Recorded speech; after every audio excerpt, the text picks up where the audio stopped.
What's up, guys? For the last little bit, I've been wanting to do some reviews on a bunch of different things that I just find people don't talk about as much.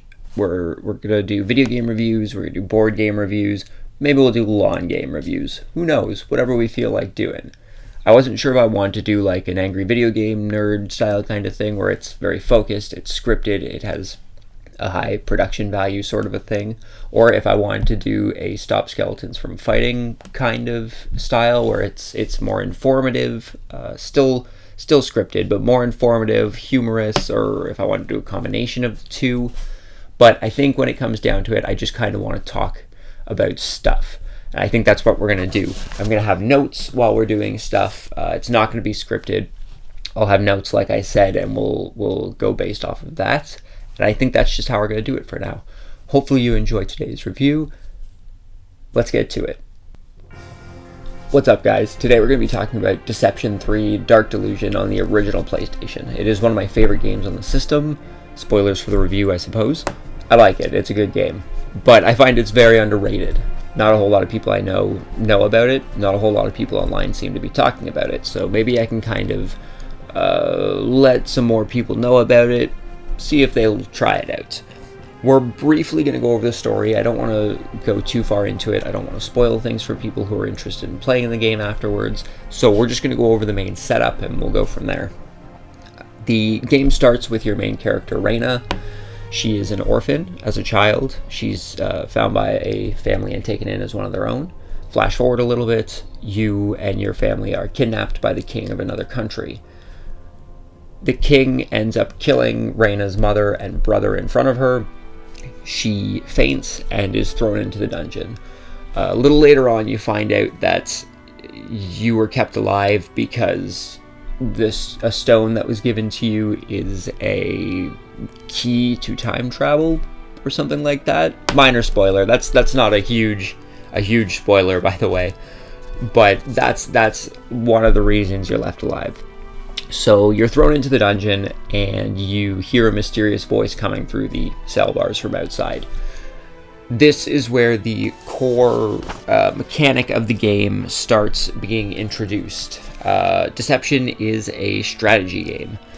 The entire premise of the game is to use these things called traps.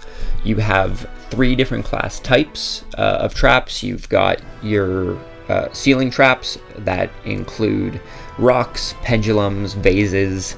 You've got your wall traps that include push walls that'll come out and push an enemy to whatever way it's going. Magnet walls, arrows that shoot out of the wall. And then you have floor traps, which include bombs, claws, vacuum floors, spring floors, and I believe that's it. Spring floors, vacuum floors, bombs, claws. So each of these traps can be utilized to deplete your enemy's health down to 0. That's pretty much the core concept of the game. Defend yourself and deplete your enemy's health.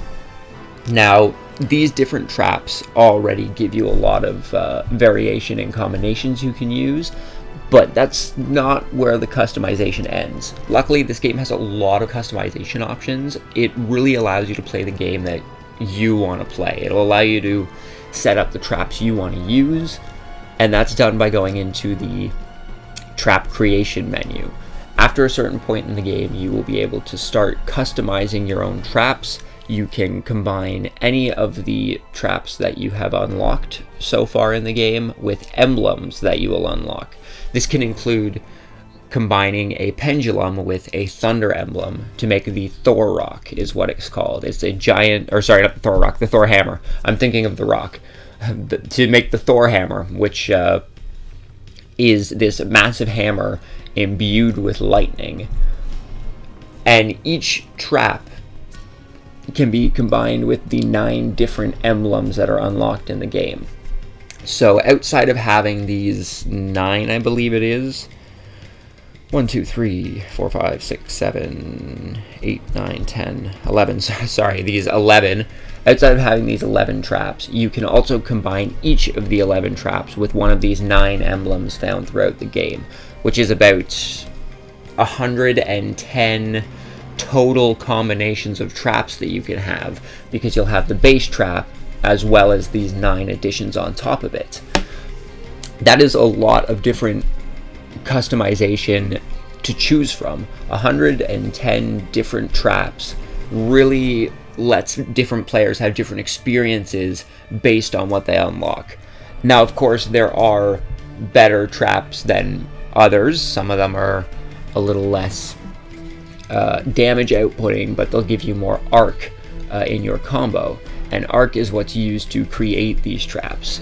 When you finish a level, you will get arc and you will get Drake. It's one of, I can't quite remember at the moment. One of them is the one that you use in order to create your traps in between missions. But on top of 110 different traps that you can create, there's also these things called rings.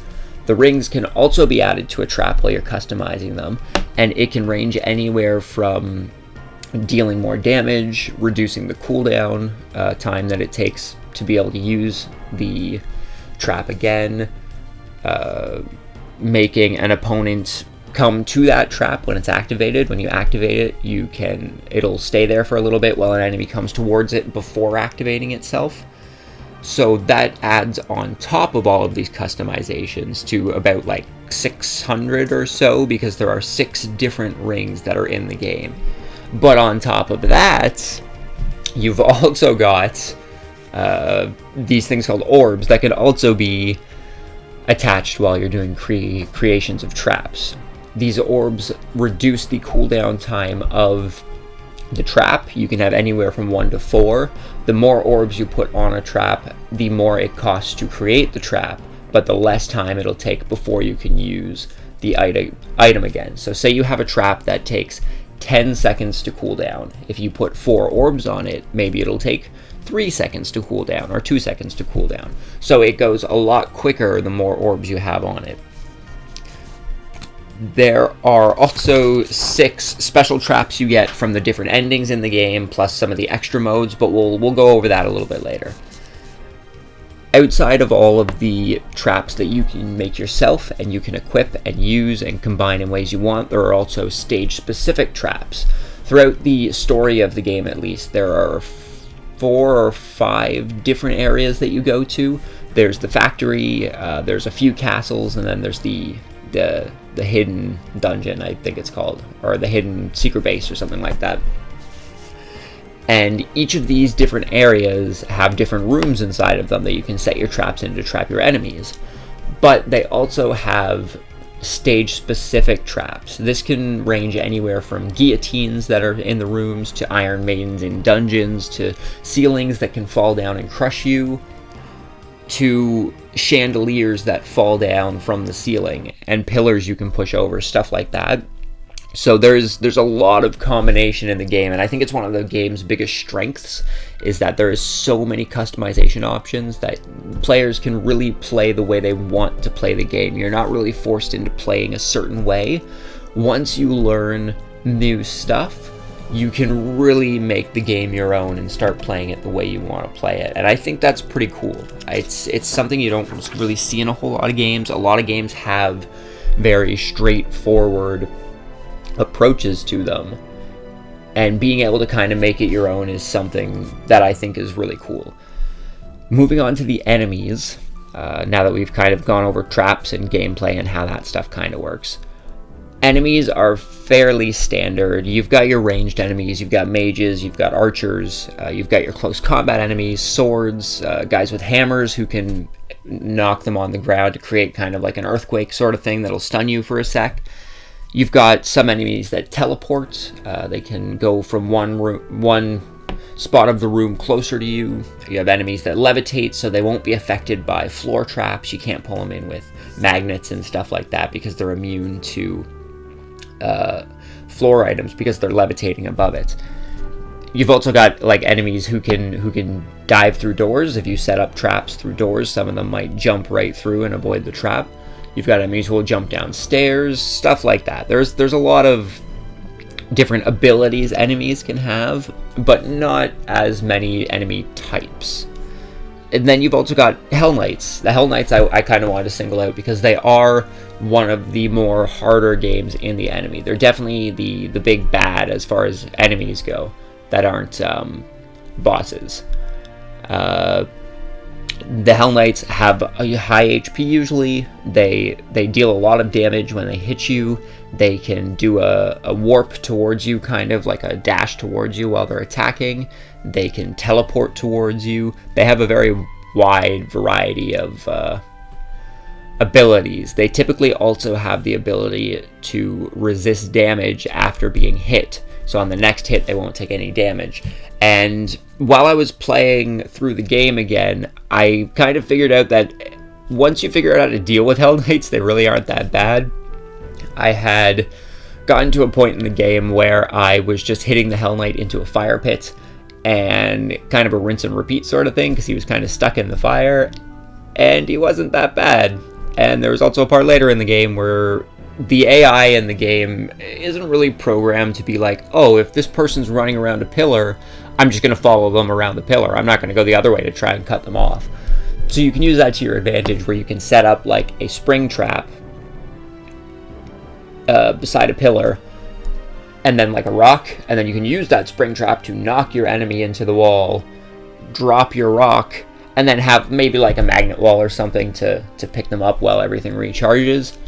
And then it's just kind of a rinse and repeat. They'll just keep coming towards you, and you can just keep knocking them back into that same cycle until they're dead. Not something I recommend, because it kind of defeats the purpose of making the game your own and experimenting with traps and stuff like that. But it is something that happens. I personally find myself using the floor trap, wall trap, ceiling trap combination, where it's like a bear trap on the floor, get the enemy stuck, use an arrow slit from the wall or a buzzsaw or something like that, and then use the pendulum. That's the one I set up at doors a lot, so it knocks enemies back into the hallway, so I don't have to deal with them while everything recharges. They're stuck in the hallway and they have to walk back towards me. The good thing about the subscreens in the game, I kind of lost my train of thought there. The good thing about subscreens in the game between missions, you actually have an intruder data log that will teach you about all the enemies that you're going to be facing during that mission. It will show you what they look like. It'll show you what weapons they use, stuff like that. It'll show you what their abilities are, and it'll show you what they're immune to. So it will tell you if they're going to jump through doors, if they can teleport, if they can levitate. It's also going to tell you if they're immune to certain things. So maybe they're immune to floor traps. They can't be caught in bear traps. They can't be caught by the spring floor. They're just going to avoid it. I think it's something a little extra that really helps sell the game. It helps you prepare for what you want to do. It helps you bring what traps you want. If an enemy is immune to floor traps, maybe you're like, oh well, I'm gonna try and do something different. I'm gonna utilize my wall traps more. I'm gonna utilize my ceiling traps more, because they're gonna be immune to what you're trying to do. It really encourages changing up the play style that you use, and I think that's pretty cool. So that's about it, all I want to talk about for enemies. We're going to move on to the two extra modes that the game offers. There's the Trap License and there's Expert Mode. The Trap License is basically just a glorified tutorial for the game. If you're having trouble kind of getting into the mechanics, then the Trap License is the way you want to go before you kind of dive into the story. It'll teach you how to set up traps. It'll teach you how to do combos. It'll teach you that certain traps actually work with each other. The Spark Rod, which is used by combining the bear trap with the Thunder Emblem, and the Volt Rock, which is the rock with the Thunder Emblem. If you put both of them down at the same time, it will actually create a line of lightning that an enemy can run into. It just kind of teaches little things like that, how certain items can work together, combos, stuff like that. So it gives you a basic setup for you to start going into the story, and then learning a little more as you go and exploring, or experimenting I should say, with the different traps and stuff before you can really find out what you like to do. The other extra mode is Expert Mode, and it lives up to its name. Expert Mode is pretty much the puzzle mode in any other game. Expert Mode has you doing various challenges within a certain amount of time. This can range from getting a certain amount of combo hits, to just defeating an enemy within a certain amount of time, to using a certain amount of stage traps that are in a game, to my personal favorite one, trying to get an enemy up the stairs. The enemy starts at the bottom of the stairs, and you have to get him to the top of the stairs before the time runs out. And I thought that was a pretty interesting kind of puzzle mechanic. But then there's also the ones that aren't that great. Like I had mentioned before, there is one where you have to get a combo hit on 2 different stage traps that are in the stage, and they're right across from each other. Doing it like this probably doesn't work. They're right across from each other, and it's kind of a pain. I did eventually figure out how to do it, and it felt great, but it was annoying. And I won't lie, I've never finished Expert Mode. It's something I've wanted to do, but I just don't have the patience for it, so it hasn't happened. But it is an extra mode there to encourage people to kind of think outside of the box and learn a little more about the game and combinations and stuff like that. And I think that's pretty much everything that I wanted to talk about that the game has to offer. The story mode I find is great. The story itself is kind of hit or miss. It's not bad. It's the PlayStation. It has some good FMVs. But the gameplay is really where the game shines, and I think it's very good for any strategy enthusiast out there, anyone who likes maybe some more obscure games, maybe just new stuff to try, but definitely people who are fans of strategy games. I would highly recommend Deception 3 Dark Delusion. And I think that's really all I wanted to talk about. Hopefully you guys enjoyed the review. Leave comments below, give me some tips. Let me know if you've played the game before, what you thought of it. Did you like it? Did you not like it? Maybe you've played some of the other games in the series. I'd love to hear about that too. But for now, until next time, guys, we'll see you then.